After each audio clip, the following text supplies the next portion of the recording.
গুরু রবীন্দ্রনাথ ঠাকুরের জন্মদিন উপলক্ষে তারই কৃপণ কবিতাটি আবৃত্তি করছি।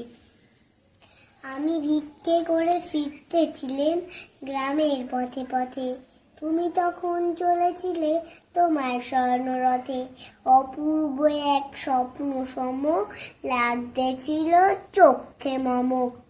কি বিচিত্র শোভা তোমার, কি বিচিত্র সাজ। আমি মনে মনে ভাবতেছিলাম এ কোন মহারাজ। আজি শুভক্ষণে রাত পোয়ালো, ভেবেছিলাম তবে আজ আমারে দাঁড়ে দাঁড়ে ফিরতে নাই হবে। বাহির হতে নাহি হতে কাহার দেখা পেলেম পথে, চলিতে রথ ধন ধান্যে ছড়াবে দুই ধারে। মুঠা মুঠা কুড়িয়ে নেব নেব বারে বারে, দেখি সবটা রথ থেমে গেল আমার কাছে এসে। আমার মুখ পানিতে নামলে তুমি হেসে, দেখে মুখের প্রসন্নতা জুড়িয়ে গেল সকাল ব্যথা।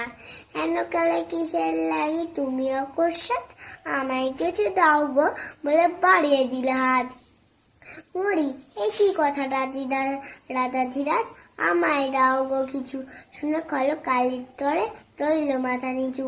তোমার কি বা ভাব আছে ভিখারি ভিক্ষুকের কাছে, এ কেবল কৌতুকের বাসা আমার প্রবঞ্চনা। তুলি হতে দিলেম তুলে ছোট্ট একটি কণা, যবে পাত্রখানি ঘরে এনে উজাড় করি, এ কি ভিক্ষা মধ্যে ছোট একটি সোনার কণা দেখি। দিলেন যা রাজভিখারিরে, স্বর্ণ এলো ফিরে। তখন কাঁদি চোখের জলে দুটি নয়ন ভরে, তোমায় কেন দিইনি আমার সকল শূন্য করে।